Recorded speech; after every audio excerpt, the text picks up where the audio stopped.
నియోజకవర్గ ఎన్నికల్లో పోటీ చేసే టీడీపీ జనసేన అభ్యర్థుల తొలి జాబితా వచ్చేస్తుంది.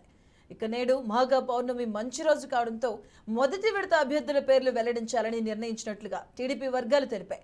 రెండు పార్టీల అధ్యక్షులు చంద్రబాబు, పవన్ కళ్యాణ్ కలిసి ఉమ్మడిగా దీనిని విడుదల చేస్తారని కూడా సమాచారం. జాబితాలో 65 నుంచి 70 మంది వరకు అభ్యర్థులు ఉండే అవకాశం కనిపిస్తుంది. వీరిలో టీడీపీ నుంచి 50 నుంచి 52 మంది, జనసేన నుంచి మిగతా వారు ఉంటారని కూడా అంటున్నారు. ఇక నేడు ఉదయం 11 గంటలకైతే చంద్రబాబు అలాగే జనసేన అధినేత కూడా కలుస్తున్నారు. అలాగే వీరి కలయికలో వచ్చే మొదటి ఉమ్మడి జాబితా లిస్టులో మొదటి లిస్ట్ అయితే ప్రవేశపెట్టబోయే అవకాశం కనిపిస్తుంది. నేడు టీడీపీ జనసేనకు సంబంధించి 60 నుంచి 70 సీట్లు ప్రకటించే అవకాశం కనిపిస్తుంది. దీనికి సంబంధించిన పూర్తి వివరాలు మా కరెస్పాండెంట్ శ్రీనివాస్ అందిస్తారు. శ్రీనివాస్, మధు, ఈ రోజు ఆంధ్రప్రదేశ్ లో ఎన్నికలకు సంబంధించి స్వతంత్ర ప్రక్రియ ప్రారంభం కానుంది. ఇప్పటికే తెలుగుదేశం, జనసేన, బీజేపీ 3 పార్టీల పట్టుతో ముందుకెళ్ళడానికి నిర్ణయించుకున్నారు. ఈ రోజు మంచి రోజు కావడంతో, అంటే గతంలో ఇప్పటి వరకు ఉన్నటువంటి పరిస్థితుల ప్రభావం కానీ లేదా లిస్టుల ఆలస్యం కానీ వాటన్నిటికీ కూడా ఫుల్ స్టాప్ పెడుతూ ఈ రోజు కూడా జనసేన, తెలుగుదేశం పార్టీలకు కలిపి ఉమ్మడి అభ్యర్థుల ముందు జాబితాను విడుదల చేయడానికి సిద్ధమైనట్లు కూడా సమాచారం ఉండడం జరిగింది. ఈ రోజు ఉదయం 11:40 ఇరు పార్టీలకు సంబంధించి మొదటి విడత అభ్యర్థుల ప్రక్రియకు సంబంధించినటువంటి అధికారిక ప్రకటన వెలువడుతుందని కూడా స్పష్టం చేస్తున్నారు.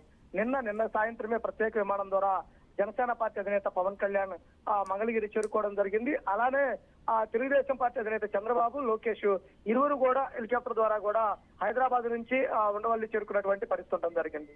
ఇరు పార్టీలకు సంబంధించినటువంటి ముఖ్య నేతలంతా కూడా ఒకేసారి రావడంతో అదే విధంగా ఈ సమయంలో ఇక్కడ ఉన్నటువంటి పరిస్థితుల్లో చూస్తున్నట్లయితే కనుక ఆ అధికార పార్టీకి సంబంధించినటువంటి ధీటుగా అధికారికంగా లిస్టు విడుదల చేయాలనే ఒక వ్యూహంతో ఉన్న నేపథ్యంలో తప్పనిసరిగా 60 నుంచి 75 మందితోటి మొదటి విడత లిస్టు ఉంటుందంటూ కూడా చెబుతున్నటువంటి పరిస్థితి ఉండడం జరిగింది. అంటే ఈ 75 మందిలో సుమారుగా చూసుకున్నట్లయితే కనుక 55 నుంచి 60 మంది తెలుగుదేశం పార్టీ అభ్యర్థులు, అలానే మిగిలిన వారు జనసేన పార్టీకి సంబంధించినటువంటి అభ్యర్థులు ఉండే అవకాశం కూడా ఉండడం జరిగింది.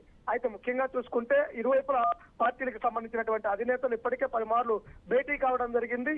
ఈ రోజు కూడా మరోమారి భేటీ అయ్యి వాళ్ళు చర్చించిన తర్వాత అధికారికంగా ఈ లిస్టు విడుదల చేస్తారంటూ కూడా సమాచారం ఉంది. ముఖ్యంగా చూసుకున్నట్లయితే కనుక ఎక్కడైతే రాష్ట్ర వ్యాప్తంగా ఉన్నటువంటి టఫ్ గా ఉన్నటువంటి 18 నియోజకవర్గాలు, అంటే ఇరు పార్టీలకు సంబంధించినటువంటి అభ్యర్థులు ఇరు పార్టీల వారు సీట్లు తమకే కావాలంటే పట్టుబడుతున్న వాటిలో ఈ రెండో పార్టీలకు సంబంధించిన వాటిని ఎలా సమన్వయం చేసి ఎవరికి ఏ సీటు త్యాగం చేయాల్సి వచ్చింది, ఎవరు ఇస్తారు అనే విషయాలపైన కూడా లోతుగా చర్చించిన తర్వాత లిస్టు ప్రకటన ఉంటున్నట్టు కూడా చెబుతున్నటువంటి శ్రీనివాస్, ఇప్పుడు 60 నుంచి 70 వరకు కూడా అభ్యర్థుల లిస్టు ప్రకటించే అవకాశం కనిపిస్తుంది ఫస్ట్ లిస్ట్ లో. అంటే almost half of the part అయిపోయినట్టే. సో ఈ నేపథ్యంలో అసంతృప్తులు కూడా బయటకు వచ్చే అవకాశం కూడా పరిస్థితుంది. సైమెంటేనియస్ గా అసంతృప్తుల్ని మరి బుజ్జగింపే చర్యలు ఏ రకంగా కొనసాగుతున్నాయి? అండ్ ఫస్ట్ లిస్ట్ లో వచ్చేసరికి ఏ అభ్యర్థులు, అంటే ఏ నియోజకవర్గాల నుంచి పక్కా ఇవి ఉంటాయి అనే సమాచారం ఉంది. అంటే ముఖ్యంగా చూసుకున్నట్లయితే గనక అసంతృప్తులకి అవకాశం లేని విధంగానే లిస్టుని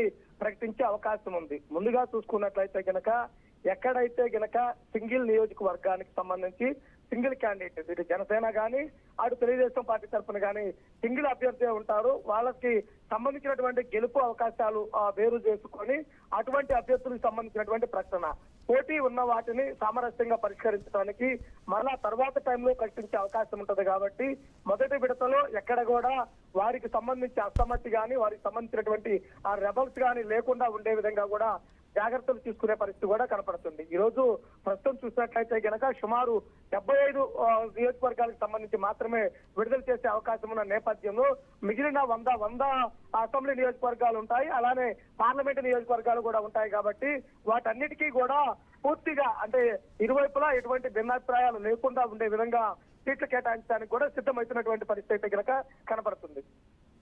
రైట్, థ్యాంక్ యూ శ్రీనివాస్.